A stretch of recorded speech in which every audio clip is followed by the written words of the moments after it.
Hello दोस्तों, नमस्कार। कैसे आप सभी लोग। भारतीय राज्य व्यवस्था की आज की क्लास में आपका स्वागत है। दोस्तों, मैं आपको भारतीय राज्य व्यवस्था में फंडामेंटल राइट्स पढ़ा रहा हूं और ये फंडामेंटल राइट्स का हमारा आज तीसरा लेक्चर होगा।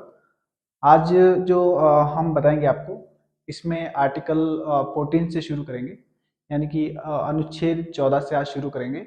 और इससे पहले आपको आर्टिकल 12 और आर्टिकल 13 आपको बताया था। ठीक है, तो चलिए आगे बढ़ते हैं। टॉपिक आपका यही रहेगा, मूल अधिकार। मूल अधिकार। अब ये जो वास्तविक मूल अधिकार है,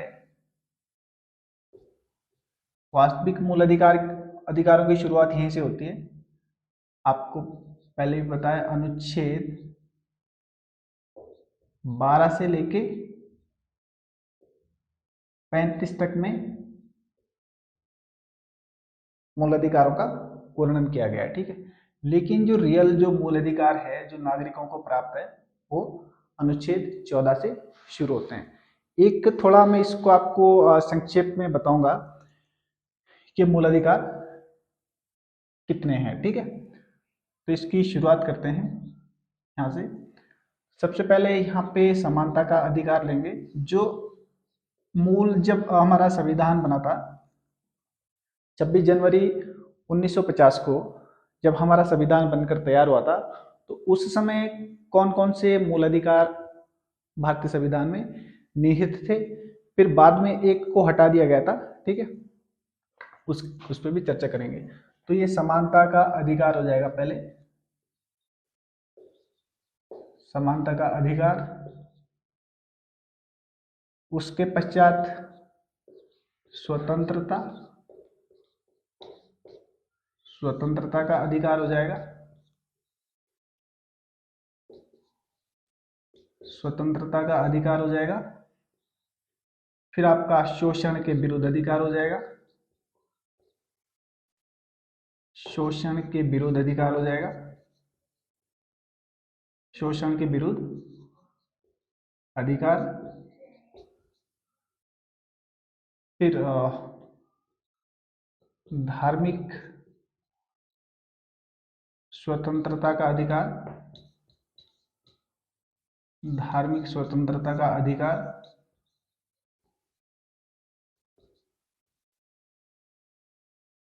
शिक्षा एवं संस्कृति संबंधी अधिकार। शिक्षा एवं संस्कृति संस्कृति संबंधी अधिकार। संबंधी अधिकार। फिर संपत्ति का अधिकार, जो कि अब नहीं है। संपत्ति का अधिकार, अब इसको मूल अधिकारों से हटा के कानूनी अधिकार बना दिया गया है। और संवैधानिक संवैधानिक उपचारों का अधिकार।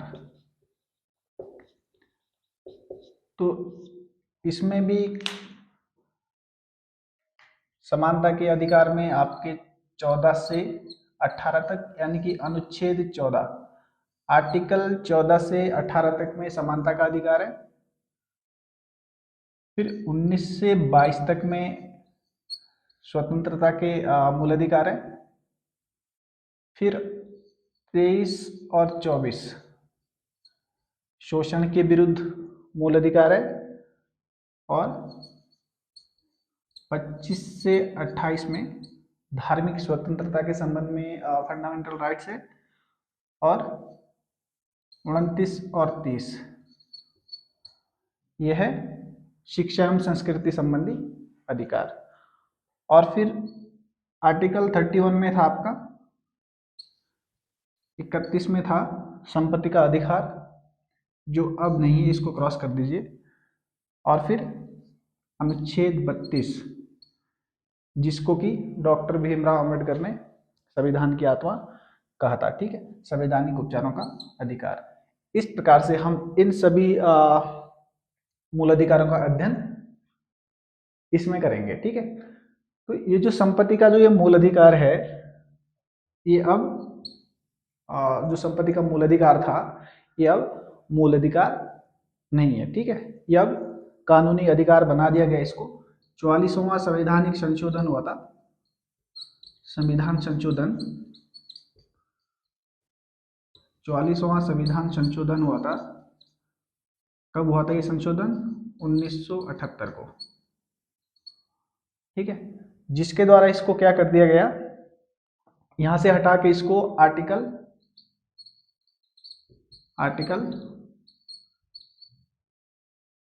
300 क, आर्टिकल 300 क में इसको कानूनी अधिकार बना दिया गया,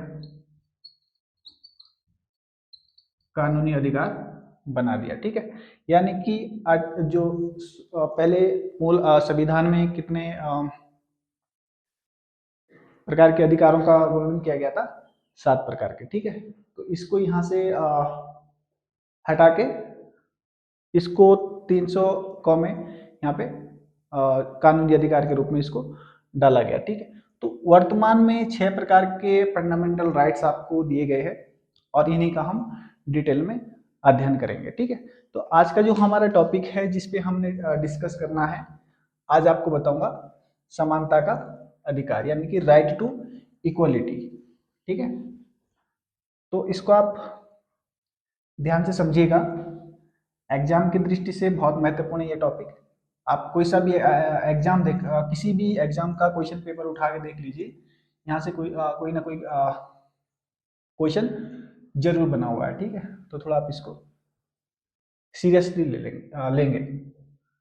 तो ये जो समानता का जो अधिकार है, आर्टिकल 14 से 18 तक में, इसमें हम आज आपको बताएंगे, इसका जो सबसे पहले हम अध्ययन करेंगे इसमें आज अध्ययन करेंगे हम आर्टिकल 14। आर्टिकल 14 यानी कि आर्टिकल 14 है क्या? आर्टिकल 14 इसमें क्या है? तो इसमें बताया गया है विधि के समक्ष समानता, विधि के समक्ष समता कह दीजिए आप, या समानता कह दीजिए, एक ही बात है।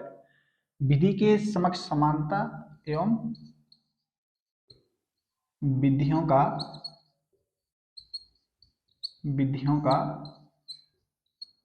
समान संरक्षण, ठीक है।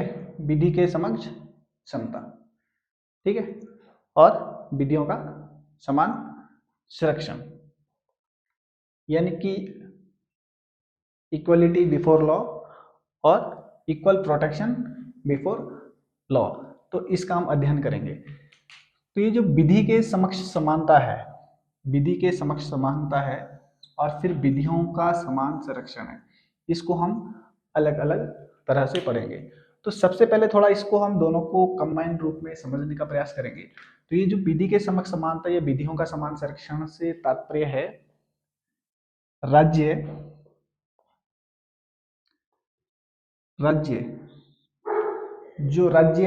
जो आर्टिकल 12 में मैंने आपको डिफाइन किया था कि राज्य क्या है। राज्य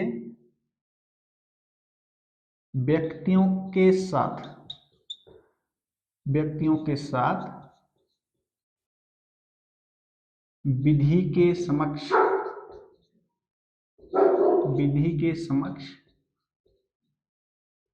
समता एवं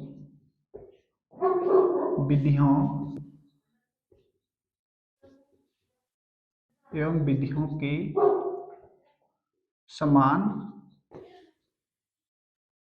संरक्षण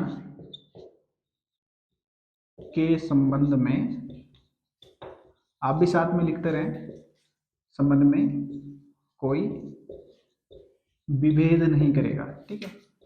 यानी कि डिफरेंशिएशन नहीं करेगा, कोई विभेद नहीं करेगा।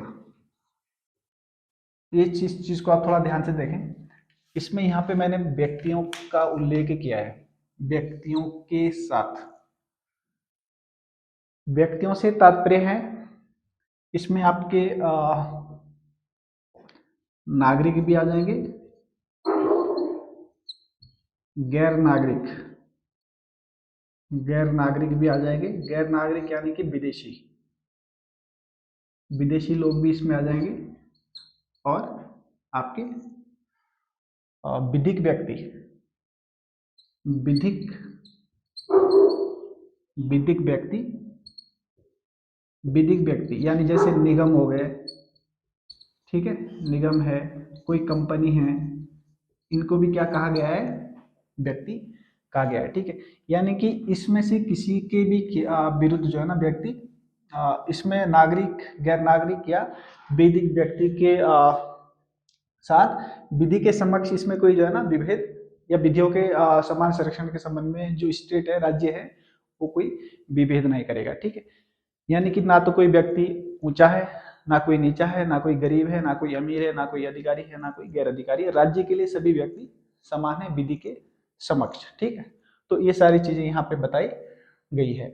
और ये जो आर्टिकल 14 है, ये आर्टिकल 14, इसमें आपने ध्यान रखना है, ये इसको संविधान संशोधन के द्वारा इसको परिवर्तित नहीं किया जा सकता है, संविधान संशोधन के द्वारा इसको हटाया नहीं जा सकता है। यानी कि जो आर्टिकल 14 है, ये क्या है, संविधान का जो मूल ढांचा है उसके अंतर्गत इसको लिया गया है, ठीक है। आप इसको किस में लेंगे, संविधान के मूल ढांचे के अंतर्गत। यानी कि इसको संविधान संशोधन के द्वारा भी आर्टिकल 14 को हटाया नहीं जा सकता है। जो विधि की जो समानता है वो हमेशा बरकरार रहेगी, ठीक है।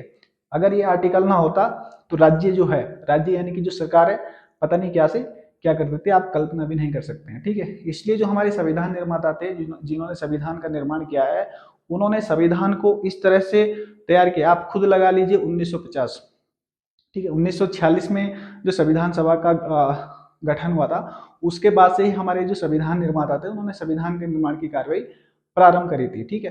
तो उस समय और अब में देखो, जो उस समय के जो हमारे संविधान निर्माता थे, उनके दिमाग में कितना उन्होंने इसको छानबीन किया होगा कि जो हमारा भावी भारत है, ठीक है, यानी कि जो हमारा फ्यूचर इंडिया है, वहाँ पे जो नियम कानून है वो किस तरह से भविष्य के लिए भी सूटेबल रहेंगे, ये सारे प्रावधान इसमें किए गए थे, ठीक है।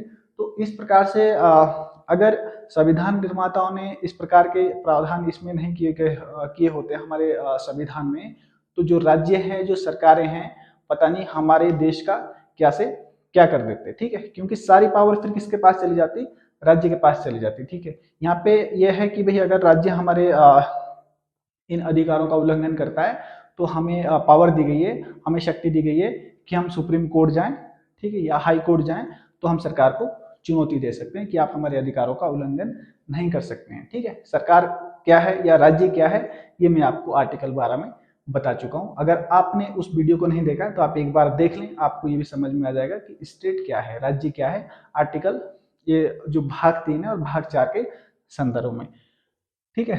तो इसको क्या है, संविधान संशोधन के द्वारा, संविधान संशोधन के द्वारा इस अनुच्छेद को समाप्त नहीं किया जा सकता, ठीक है। तो इतनी बात आपके समझ में आ गई। अब हम इसका अलग अलग अध्ययन करेंगे, विधि के समक्ष समानता और विधियों का समान संरक्षण, ठीक है। तो दोस्तों आप सोच रहे होंगे ये लंबा जा रहा है, बिल्कुल थोड़ा लंबा तो जाएगा ही। अगर आप कोई अच्छा एग्जाम देने जा रहे हैं तो आपको थोड़ा डिटेल में ही पढ़ना पड़ेगा, ठीक है। तो अगर तो आप सिर्फ काम चलाओ स्टडी के काम चलाओ पढ़ाई कर रहे हैं, तो सिर्फ आप इतना ध्यान रखिए कि आर्टिकल 14 में क्या है, विधि के समक्ष समता एवं विधियों का समान संरक्षण। लेकिन अगर आपने एक एक चीज को बारीकी से समझना है, विधि के समक्ष समता क्या है, ठीक है, यानी कि और फिर विधियों का समान संरक्षण क्या है, तो फिर आपको बने रहना पड़ेगा वीडियो के अंत तक, ठीक है। तो अब हम इसको अलग अलग पढ़ने का प्रयास करेंगे। अलग अलग बताने का प्रयास करेंगे। तो ये आप ध्यान रखें, जो ये अनुच्छेद 14 है ये नागरिकों को भी प्राप्त होगा और गैर नागरिकों को भी प्राप्त होगा और जो विधिक व्यक्ति है उनको भी प्राप्त होगा। ठीक है, तो इसका इस तरह से ध्यान रखेंगे। अब हम इसको पढ़ेंगे, विधि के समक्ष समता। विधि के समक्ष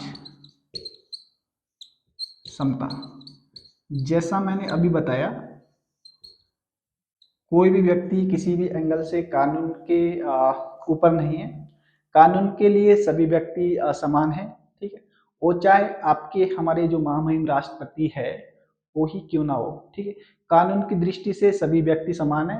वो चाहे कोई छोटा सा कर्मचारी हो या बड़ा सा अधिकारी हो, या फिर कोई ऊंची जाति का हो, नीची जाति का हो, किसी भी धर्म से संबंधित क्यों ना हो, किसी भी लिंग से संबंधित क्यों ना हो। ठीक है, महिला, बच्चा, बूढ़ा, जो भी है, यंग जनरेशन है, सबके लिए कानून समान है। ठीक है, कोई भी छोटा सा अपराध करता है तो उसके छोटा व्यक्ति कोई अपराध करता है उसके लिए भी कानून सेम है, कोई बड़ा व्यक्ति कोई अपराध करता है उसके लिए भी कानून सेम है। ठीक है, तो ये चीजें यहाँ पे दी गई है, विधि के समक्ष समानता, यानी कि कानून के समक्ष सभी व्यक्ति समान है, कोई भी व्यक्ति कानून से ऊपर नहीं है। ठीक है, और ये जो प्रक्रिया है इसको हमने कहाँ से लिया था, ये अवधारणा हमने ली थी,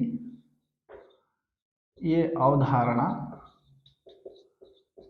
ब्रिटेन के संविधान से प्रेरित है। ब्रिटेन के संविधान से प्रेरित है। यह नकारात्मक अवधारणा है। नकारात्मक अवधारणा, यहाँ पे आप कंफ्यूज में जा रहे होंगे। नकारात्मक अवधारणा का तात्पर्य यह है कि यहाँ पे जो राज्य है उसको रोका जाता है। ठीक है, किसी ऐसे कार्य को करने से जिससे व्यक्ति के फंडामेंटल राइट्स का उल्लंघन होता है। ठीक है, तो नकारात्मकता को आप उस तौर पर लेंगे। ठीक है, तो ये आपका पूरा हो गया। अब हम डिस्कस करते हैं विधियों का समान संरक्षण। विधियों का समान संरक्षण, विधियों का समान संरक्षण, यानी कि इक्वल प्रोटेक्शन बिफोर लॉ। ये अवधारणा किससे लिए हमने, अमेरिका के संविधान से। यह अवधारणा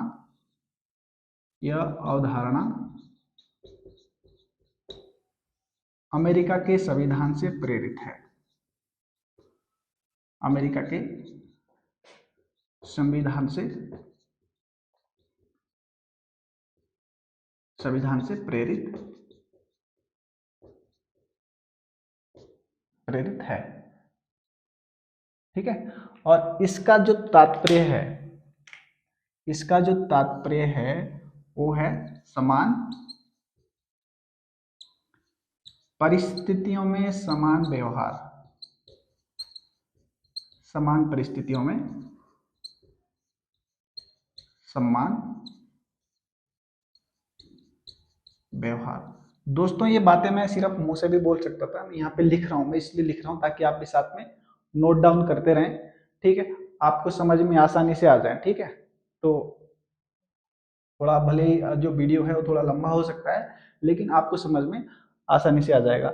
समान परिस्थितियों में समान व्यवहार अर्थात असमान परिस्थितियों में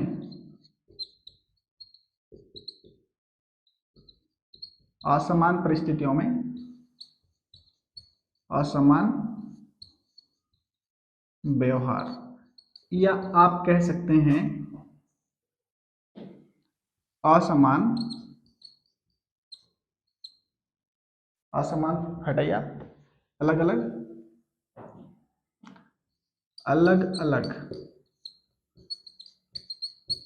अलग परिस्थितियों के लिए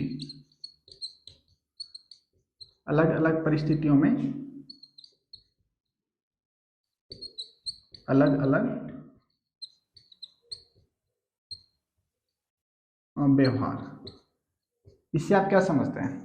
आपने देखा होगा समाज समाज में गरीबी अमीरी ये भी चलती रहती है। कोई व्यक्ति आर्थिक रूप से सक्षम है, कोई असक्षम है, ठीक है। कोई व्यक्ति सामाजिक रूप से पिछड़े हुए हैं, ठीक है।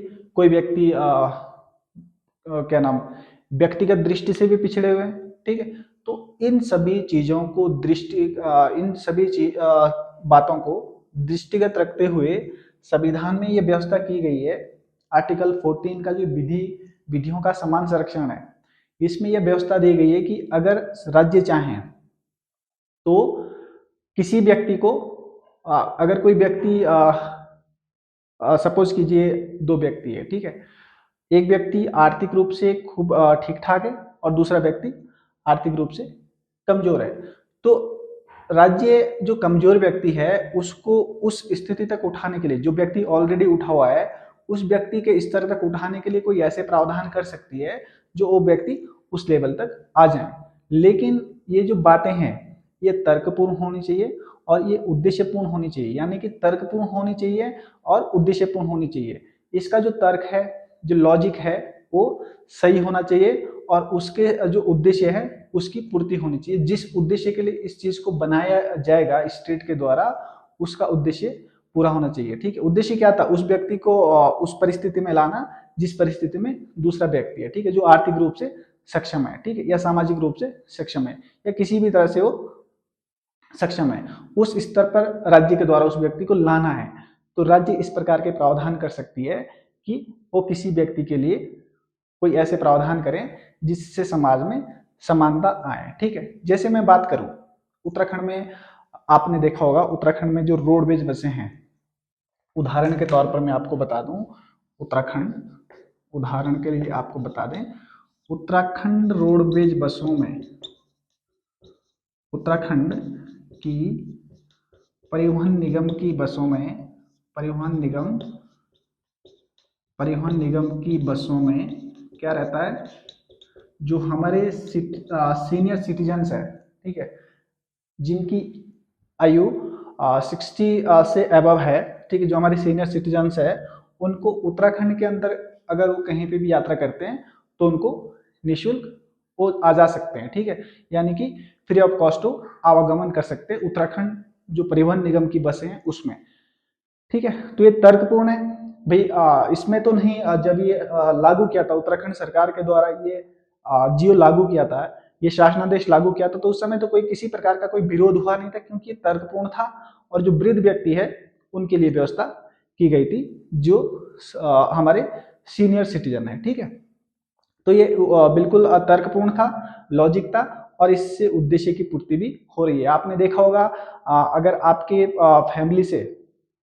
आपके फैमिली में कोई वृद्ध व्यक्ति, आपके माता पिता या आपके दादा दादी, नाना नानी, XYZ जो भी हो, ठीक है, तो आपने देखा होगा कि एक टाइम ऐसा होता था कि लोग बेचारे क्योंकि असमान परिस्थिति है, कोई व्यक्ति आर्थिक रूप से सक्षम है, कोई सक्षम नहीं है, तो जो तो सक्षम है वो तो आपका जो प्राइवेट बसें हैं, ठीक है, उसमें भी आ जा सकते हैं, या जो रोडवेज बसें हैं उसमें किराया दे के भी आ जा सकते हैं। लेकिन जो आर्थिक रूप से जो सक्षम नहीं है वो व्यक्ति क्या नाम शहर आते ही नहीं थे, ठीक है। और आज की डेट में क्या होता है, व्यक्ति गांव से सुबह शहर निकलता है रोडवेज बस में, ठीक है, और शाम को फिर उसी बस में अपना वापस चला जाता है, ठीक है। और इसी में फिर एक चीज और मैं आपको बता दूं, वृद्ध व्यक्तियों के लिए क्या, वृद्ध एवं विधवाओं के लिए, विधवाओं के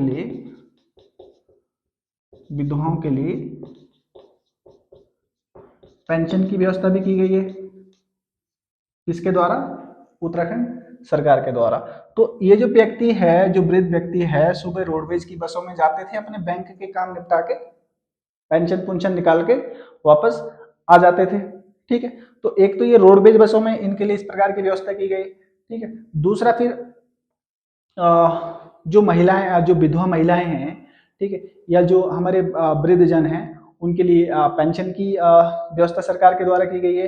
तो इसमें जो विधवा तो जो क्या नाम महिलाएं, कोई पुरुष है जिनकी पत्नियां नहीं है, ठीक है, तो वो भी तो दावा कर सकते हैं कि हमें भी जो है ना पेंशन मिलनी चाहिए, लेकिन वो नहीं करेंगे। क्यों? क्योंकि बिल्कुल महिलाओं के हित में है।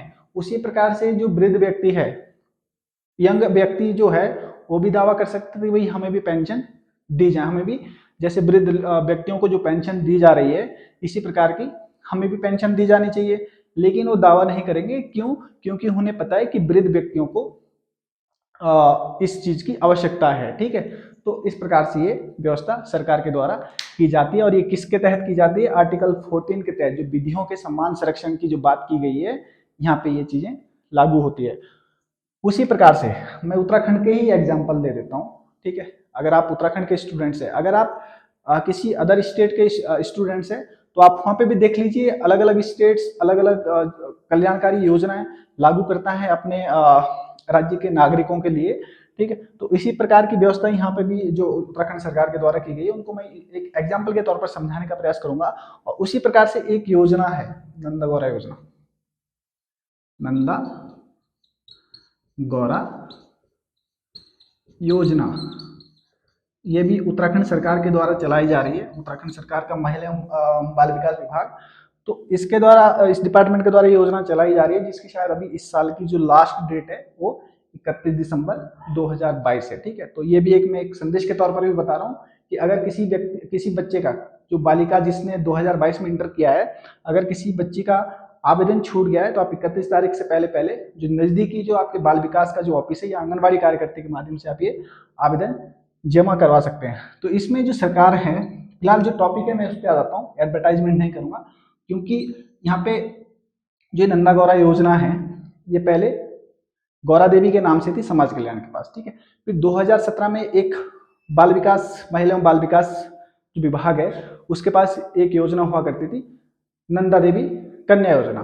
तो इन दोनों को मर्ज करके फिर 2017 में नंदा गौरा योजना किया गया, ठीक है। और ये जो नंदा गौरा योजना है, इसमें जो आय का जो क्राइटेरिया है वो निर्धारित किया गया है 6,000 रुपये मासिक, यानी कि अधिकतम 6,000 तक की जिनकी आय है मासिक, वो उस परिवार की बच्चियां इसके लिए आवेदन कर सकती है नंदा गौरा योजना के लिए, ठीक है। और जो डॉक्यूमेंटेशन है, जो और चीजें चाहिए वो तो आपको करनी है, लेकिन अगर आपका इनकम का 6,000 से अबव है मंथली आपके परिवार का, ठीक है, उनके जो पापा है बच्ची के, उनका, तो आप अपने आप ही उस श्रेणी से बाहर हो जाएंगे। जैसे सपोज कीजिए मैं हूँ, ठीक है, मैं गवर्नमेंट सर्विस कर रहा हूँ, तो मैं ये उम्मीद ही छोड़ दूं कि मेरे बच्चे को या मेरी बिटिया को इस योजना का लाभ मिलेगा, और मैं विरोध भी नहीं करूंगा क्योंकि मैं इस चीज से आगे निकल चुका हूँ, ठीक है। मैं संतुष्ट हूँ कि भाई जो मेरे से नीचे जिन लोगों की आय कम है, उनको अगर इस योजना का लाभ मिल रहा है तो ये बहुत अच्छी बात है, ठीक है। किसी भी व्यक्ति ने इस योजना का विरोध नहीं किया। क्यों? क्योंकि ये राज्य हित में है। जो व्यक्ति आर्थिक रूप से पिछड़े हुए हैं उनको किसी न किसी स्तर से उस स्तर तक लाना है जिस स्तर तक जो व्यक्ति है वो ऑलरेडी पहुंच चुके हैं, ठीक है। तो इस प्रकार से आप इसको समझने का प्रयास करेंगे, ठीक है।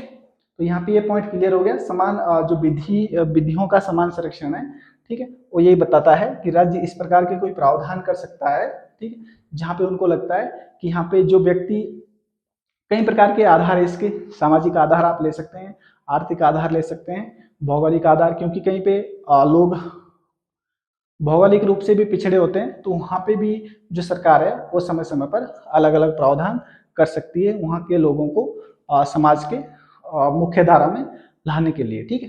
तो ये प्रावधान इसमें आर्टिकल 14 में किए गए हैं, ठीक है। इसके कुछ अपवाद भी है दोस्तों, ये तो हमने आपको इसकी जो विशेषताएं हैं, जो ये आर्टिकल 14 है, इसके कुछ अपवाद भी है। फिलहाल यहाँ पे जो ये बताने का तात्पर्य है कि जो स्टेट राज्य है, अगर किसी व्यक्ति के मूल अधिकारों का हनन करता है तो आप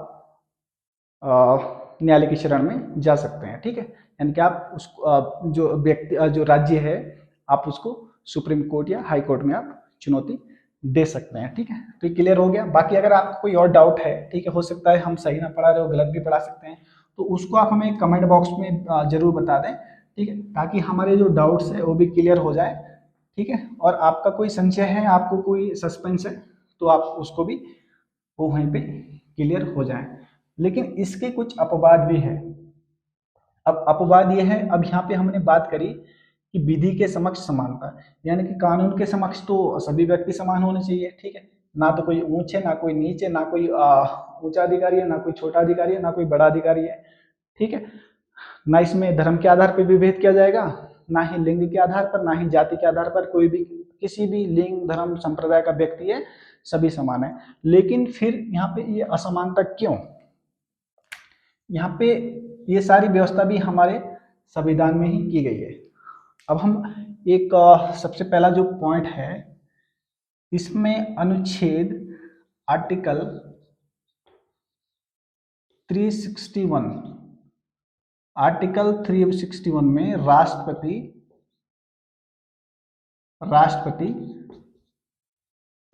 एवं राज्य के राज्यपालों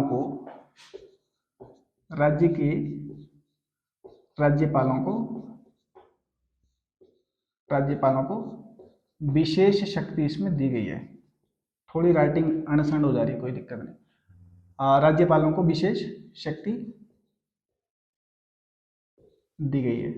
अब ये शक्ति क्या है, इस पर डिस्कस करते हैं। ठीक है, एक तरफ तो हमारा संविधान कह रहा है कि विधि के समक्ष समानता। ठीक है, लेकिन ये अपवाद है, इसके जो बता रहा हूं मैं भी अपवाद, और ये अपवाद हमने क्रिएट नहीं किए हैं, ये स्वयं संविधान ने ही क्रिएट किए हैं। ठीक है, हमने या आपने इनको जन्म नहीं दिया है, जो ये अपवाद है इसमें। ठीक है, ये स्वयं जो संविधान है उसके द्वारा ये अपवाद खड़े किए गए हैं। संविधान या जो बाद में फिर सरकार के द्वारा भी थोड़े बहुत संशोधन किए गए हैं। तो इसमें राष्ट्रपति एवं राज्यपालों को कुछ विशेष शक्तियां दी गई है आर्टिकल 361 के अंतर्गत। तो इसमें सबसे पहले जो उनको शक्ति दी गई है, राष्ट्रपति एवं राज्यपाल द्वारा उनके कार्यकाल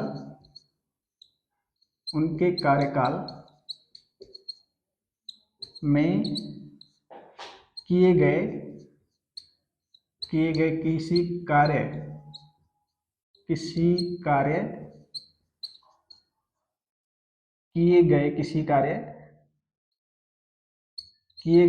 कार्य या दिए गए किसी निर्णय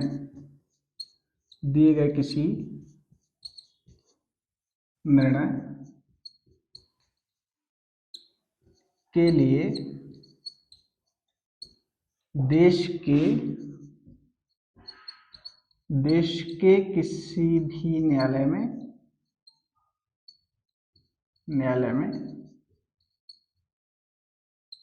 में जवाब देह नहीं होंगे। आप क्या समझते हैं इस लाइन से? यानी कि जो राष्ट्रपति है, हमारे महामहिम राष्ट्रपति है, और राज्यपाल जो राज्यों के राज्यपाल है, अगर वो अपने कार्यकाल में कोई कार्य करते हैं, कोई निर्णय देते हैं, तो उसके लिए वो देश के किसी भी न्यायालय हो, चाहे सुप्रीम कोर्ट हो, हाई कोर्ट हो, डिस्ट्रिक्ट कोर्ट हो, कोई भी हो, ठीक है, किसी भी न्यायालय में वो जवाब दे नहीं होंगे। ठीक है, यानी कि उनके द्वारा जो उनके पदावधि, उनके कार्यकाल में जो निर्णय दिए गए हैं वो लीगल होंगे। ठीक है, मतलब आप उनको चुनौती नहीं दे सकते। ठीक है, जैसे मान लीजिए राष्ट्रपति, महामहिम राष्ट्रपति जी के द्वारा किसी व्यक्ति को मृत्युदंड दिया गया। ठीक है, मृत्युदंड दिया गया, और फिर भैया सपोज कीजिए कि उसके परिवार वाले सोच रहे कि चलो इनको मैं देख लूंगा जब इनका टाइम पूरा हो जाएगा, जो 5 साल का जो कार्यकाल है, जब वो व्यक्ति उस पद पर नहीं रहेगा तब मैं उसको कोर्ट में ले जाऊंगा। ठीक है, कोर्ट में चुनौती दूंगा। लेकिन इन सब चीजों को हमारे जो संविधान निर्माता है उन्होंने इस तरह से यहाँ पे ये चीजें डाल दी है इसमें कि कोई भी व्यक्ति उसको न्यायालय में चुनौती नहीं दे सकता है, ठीक है। यानी कि जो उनके जो टाइम पीरियड है उनका, उसके दौरान उन्होंने जो भी निर्णय दिए हैं, ठीक है, उसके लिए वो न्यायालय में जवाबदेह नहीं है, ठीक है। ये सारी चीजें आप ध्यान रखेंगे। फिर इसी का जो है ना नंबर 2 पॉइंट है, नंबर 2 पॉइंट है राष्ट्रपति राष्ट्रपति एवं राज्यपाल।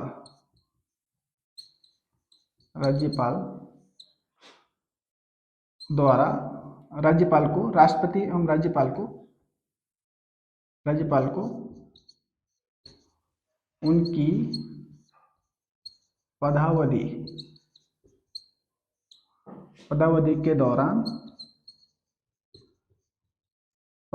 के दौरान कारावास या गिरफ्तारी की प्रक्रिया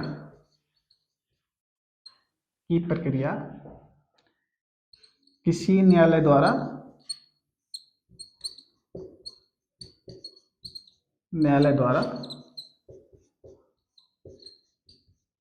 जारी नहीं की जा सकती।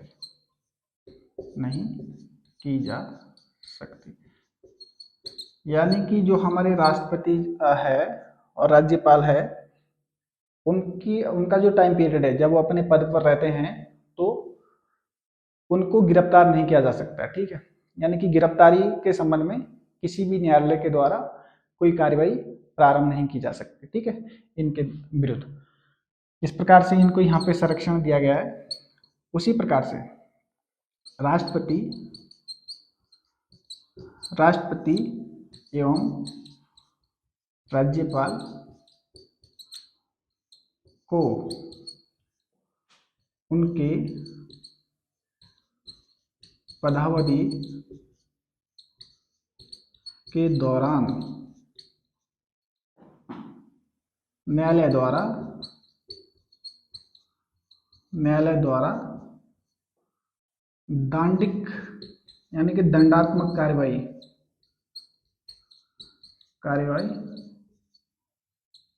प्रारंभ या चालू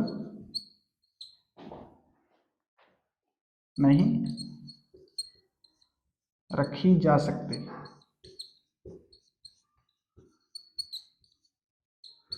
मतलब जो राष्ट्रपति और राज्यपाल है, उनका जो टाइम पीरियड है, जो पदावधि है, मान लीजिए मैं अपना उदाहरण नहीं देना चाहूंगा।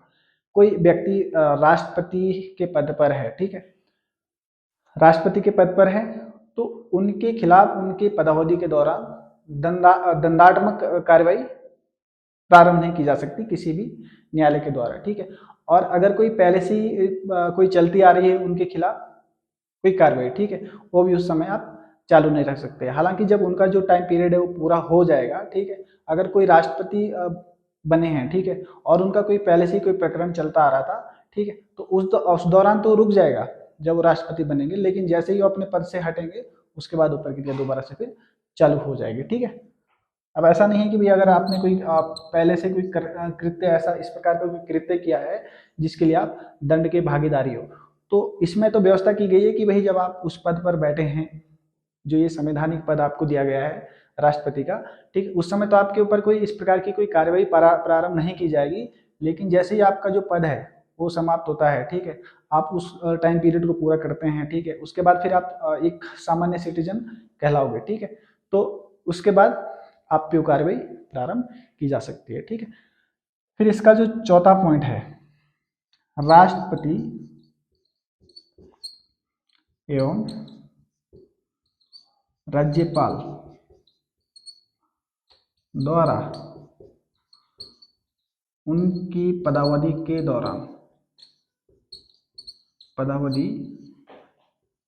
दौरान निजी हित से किए गए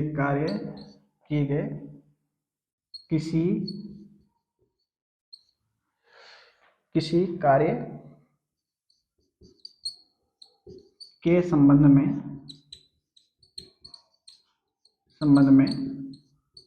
उन पर दीवानी कार्यवाही नहीं की जा सकती। थोड़ा ऐसे ही लिखा जा रहा है क्योंकि थोड़ा नीचे आ गया काफी, की जा सकती। ठीक है, यानी कि अगर उनकी पदावधि के दौरान उन्होंने कोई अपने निजी स्वार्थ के लिए, कोई निजी सामर्थ्य के लिए कोई कार्य किया है, तब भी उनके खिलाफ दीवानी जो कार्रवाई है वो प्रारंभ नहीं की जा सकती है। ठीक है, लेकिन अगर कोई कंडीशन ऐसी बनती है कि उन पे कार्रवाई की ही जानी है, तब क्या होगा? उस कंडीशन में होगा कि आपको उसकी सूचना उनको पहले देनी पड़ेगी, 2 माह पहले। ठीक है, 2 माह पहले आपको उसकी सूचना उनको देनी पड़ेगी नोटिस के माध्यम से। और जब मान लीजिए आज नोटिस दिया, तो आज उनकी सूचना राष्ट्रपति जी को पहुंच गई कि इसी तरह से दीवानी जो कार्रवाई है वो आप पे लागू होने वाली है। तो आज के 2 महीने के बाद इस प्रकार से ये कार्रवाई शुरू की जा सकती है। ठीक है, जैसे आज उनको नोटिस दिया और आज के 2 महीने के बाद ये कार्रवाई उन पे की जा सकती है। ठीक है, तो इस प्रकार से आप ध्यान रखेंगे। अब थोड़ा और रह गया इसमें, ये जो यहाँ पे मैं आपको बता रहा हूँ, ये प्री और मेंस दोनों ही दृष्टि से काफी महत्वपूर्ण है। ठीक है, क्योंकि कई बार आ जाता है कि किस आर्टिकल के तहत राष्ट्रपति एवं राज्यपाल को विशेष शक्तियां दी गई है, जिसके तहत वे आर्टिकल 14 के दायरे में नहीं आते हैं। तो आप क्या करेंगे उसमें? आर्टिकल 361, ठीक है, इसमें राष्ट्रपति और राज्यपालों को ये शक्ति दी गई है। दूसरा, फिर इसी में ये आर्टिकल 361 का, आर्टिकल 361 में 361 का यानी कि संसद एवं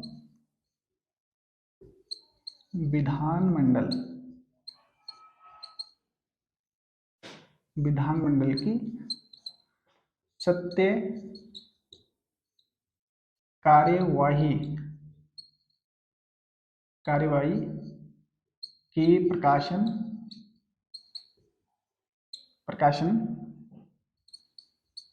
में संरक्षण। अब इसको मैं एग्जाम्पल के द्वारा आपको समझाता हूं।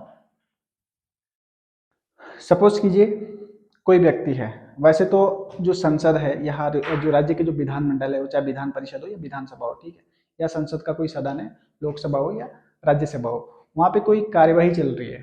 ठीक है, और किसी व्यक्ति के द्वारा इन जो सदन है, वो चाहे लोकसभा हो, राज्यसभा हो या फिर जो विधानमंडल के सदन है, विधानसभा या विधान परिषद, ठीक है, उसकी सत्य कार्यवाही का प्रकाशन रेडियो के माध्यम से, टेलीविजन के माध्यम से या फिर दैनिक समाचार पत्र के माध्यम से उसमें कर देता है, तो उसमें उस व्यक्ति को संरक्षण प्रदान किया गया है, यानी कि उस व्यक्ति के खिलाफ कोई कार्रवाई नहीं की जाएगी। ठीक है, लेकिन वो जो घटना है वो प्रकाशित कर रहा है, ठीक है, जिसको जो हाईलाइट कर रहा है वो बिल्कुल ट्रूथफुल होनी चाहिए। ठीक है, सत्य कार्रवाई होनी चाहिए। ठीक है, अगर तो कोई झूठी मोटी जो खबर है उसको प्रसारित करता है, तब तो उसके खिलाफ कार्रवाई होगी।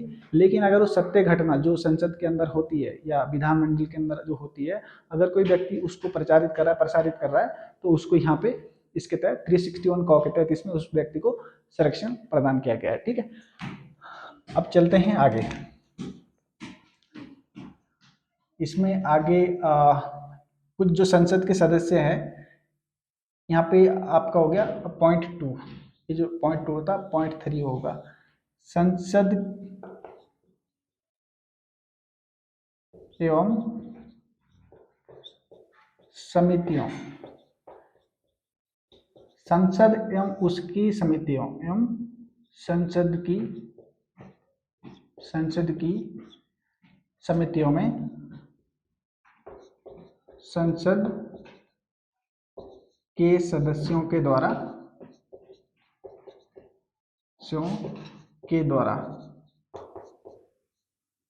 दिए गए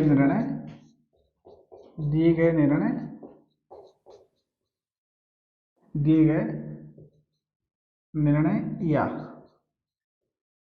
मत के संबंध में संरक्षण, के संबंध में, मत के संबंध में संरक्षण। और ये किस में है? अनुच्छेद 105 में।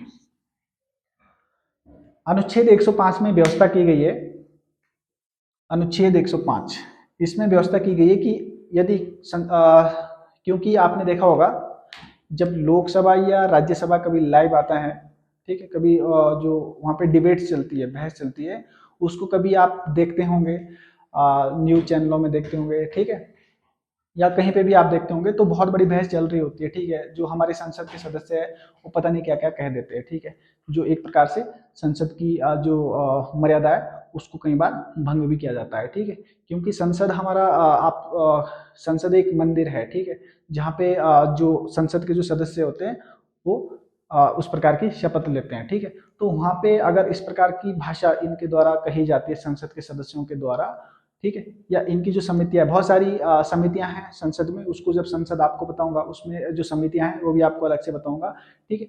यदि संसद के सदस्य संसद में या संसद की समितियों में कोई इस प्रकार के अपने जो मत देते हैं, ठीक है, या इस प्रकार के कोई विचार प्रकट करते हैं, तो उनपे कोई दीवानी या फौजदारी कार्रवाई प्रारंभ नहीं की जाएगी। ये किस में कहा गया है? आर्टिकल 105 यानी कि 105 में ये बात कही गई है। उसी प्रकार से विधानमंडल, चौथा बिंदु आ जाएगा विधानमंडल, विधानमंडल, विधानमंडल एवं समितियां, विधानमंडल की जो समितियां हैं बाकी सब यही आ जाएगा, ठीक है। विधानमंडल एवं विधानमंडल की समितियों में विधानमंडल के सदस्यों के द्वारा दिए गए निर्णय या मत के संबंध में संरक्षण। और ये किस अनुच्छेद में है? 194 में, ठीक है। इसमें जो राज्य विधानमंडल है, चाहे विधानसभा हो या विधान परिषद हो, जो विधानसभा के सदस्य पे विधानमंडल के जो सदस्य है वो कोई अपना मत देते हैं, अपना कोई विचार रखते हैं, ठीक है, तो उनको भी संरक्षण दिया गया है कि इनके विरुद्ध भी कोई दीवानी या फौजदारी कार्रवाई प्रारंभ नहीं की जाएगी, ठीक है। ये किसमें? आर्टिकल 194 में। उसके बाद आइए पांचवें पॉइंट में, विदेशी राष्ट्रों के प्रमुख, विदेशी राष्ट्रों के प्रमुख वहाँ के जो राजनयिक है, ठीक है, या वहाँ के जो कूटनीतिक व्यक्ति हैं, व्यक्तियों को इसमें संरक्षण दिया गया, व्यक्तियों को संरक्षण, ठीक है। यानी कि जो विदेशी राष्ट्र है, ठीक है, जो संप्रभु राष्ट्र, विदेशी राष्ट्र है, कोई राष्ट्राध्यक्ष हमारे देश में आता है और उनके द्वारा हमारे मौलिक अधिकारों का कोई इस प्रकार से अगर उल्लंघन होता है तो उनको भी इसमें संरक्षण दिया गया है, ठीक है। उन्हें उनके खिलाफ भी दीवानी या फौजदारी कोई कार्रवाई प्रारंभ नहीं की जा सकती है, ठीक है। उसी प्रकार से संयुक्त राष्ट्र संघ, संयुक्त राष्ट्र संघ, संयुक्त राष्ट्र संघ एवं इसकी एजेंसियां,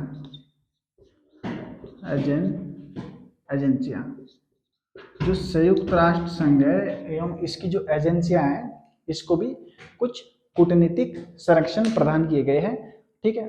ये जो संरक्षण होता है ये सिर्फ हम ही नहीं दे रहे, जो हमारा संविधान है, हमारे संविधान के द्वारा ही विदेशी मतलब जो ये .5 है और ये जो .6 है, ये केवल हम ही नहीं दे रहे, यानी कि हमारा संविधान ही नहीं दे रहा है विदेशियों को, ठीक है, जो विदेशी राष्ट्र प्रमुख है या जो संयुक्त राष्ट्र संघ की जो एजेंसियां हैं उनको, ठीक है। जो हमारे जो कूटनीतिक व्यक्ति, जो हमारे राजनयिक है, ठीक है, या जब हमारे जो राष्ट्र अध्यक्ष है, ठीक है, वो किसी और देशों में जाते हैं तो उनको भी इस प्रकार का संरक्षण वहां पे प्राप्त होता है, ठीक है। तो ये चीजें आप ध्यान रखेंगे। अब इसमें एक पॉइंट छूट गया है, आर्टिकल 14 थोड़ा लंबा हो गया है, ठीक है, तो आप बोर ना होइए, आप इसको अच्छे से समझिए अगर आप एग्जाम में अच्छे से प्रदर्शन करना चाहते हैं। इसका फिर एक अपवाद और है, आर्टिकल 31 ग। ये जो एक बात यहाँ पे बताई गई है, आर्टिकल 31 ग जहां होगा वहां आर्टिकल 14 समाप्त हो जाएगा। ठीक है, यानी कि आर्टिकल 31 ग जहां पे होगा वहां पे आर्टिकल 14 स्वतः ही समाप्त हो जाएगा। ठीक है, तो अभी जब मैं आपको बताऊंगा राज्य के नीति निर्देशक तत्व है, भाग 4 में ही है, तो उसमें 2 आर्टिकल है, 39 ख और 39 ग। 39 ख और 39 ग, तो ये हमारे संविधान में व्यवस्था की गई है। ठीक है, और ये जो 31 ग है, इसमें इन दोनों को डिफाइन किया गया है। ठीक है, 39 ख और 39 ग को। ठीक है, यानी कि 39 ख और 39 ग के संबंध में यदि संसद कोई कानून बनाती है तो वहां पे जो आर्टिकल 14 है, वहां पे चाहे किसी व्यक्ति के मूल अधिकारों का हनन हो या कुछ और हो, ठीक है, वो जो आर्टिकल 14 है वो स्वतः ही समाप्त हो जाएगा यदि संसद कोई कानून बनाती है आर्टिकल 39 ख और 39 ग के संबंध में। ठीक है, तो इतना आपके समझ आ गया। तो आगे का जो लेक्चर होगा, क्योंकि अगर मैं इसी में आर्टिकल 15 पढ़ाता हूँ तो लंबा हो जाएगा। ठीक है, और मैं प्रयास करूंगा कि आपको अलग अलग आर्टिकल, ठीक है, ये एक एक दो आर्टिकल एक एक वीडियो में आपको बताऊं ताकि आपकी ये सारी चीजें समझ आ जाए। ठीक है, तो इस प्रकार से ये जो आर्टिकल 14 है, आर्टिकल 14 है, ये हमारा पूरा हुआ। आगे जो आर्टिकल्स होगा हमारा 15, आर्टिकल 15 और आर्टिकल 16। आर्टिकल 15 और 16 इतना इंटरेस्टिंग है कि आपको उसको पढ़ने में बहुत मजा आएगा। ठीक है, क्यों? क्योंकि इसमें आप देखेंगे कि इसमें कुछ विशेष प्रावधान किए गए हैं कुछ वर्गों के लिए, महिलाओं के लिए, बच्चों के लिए। तो ये सारी चीज़ें बहुत ही इंटरेस्टिंग है। ठीक है, इसमें जैसे आपका शैक्षणिक संस्थानों में रिजर्वेशन हो गया, ठीक है, उसी प्रकार से जो आर्टिकल 16 है वहाँ पे नियुक्तियों में, ठीक है, रोजगार में या पदों के संबंध में जो रिजर्वेशन है, ठीक है, ये सारी चीज़ें इसमें अध्ययन करेंगे। ठीक है, और बहुत ही इंटरेस्टिंग होने वाला है जो ये टॉपिक है। ठीक है, तो इसी प्रकार से आप फिलहाल जो आर्टिकल 14 है इसको आप एक बार खुद भी आप रिवाइज करें, आप अध्ययन करें, ताकि ये जो चीज़ें हैं, ये जो कॉन्सेप्ट है वो आपका क्लियर होना बहुत जरूरी है। ठीक है, मैं थोड़ा अंदर इसलिए गया हूँ सब्जेक्ट के ताकि आपके जो कन्फ्यूजन है, ठीक है, आप सिर्फ इतना ही ना पढ़ें कि आर्टिकल 14 में विधि के समक्ष समता या विधियों का समान संरक्षण की बात कही गई है, वो चीज़ें हैं क्या, उसमें और चीज़ें क्या थी, ये चीज़ें भी यहाँ पे मैंने आपको थोड़ा उसको डिटेल में बता दिया है। ठीक है, तो दोस्तों अगले लेक्चर में मिलते हैं, तब तक आप बने रहिए हमारे SSG एकेडमी यूट्यूब चैनल पे। तब तक के लिए धन्यवाद।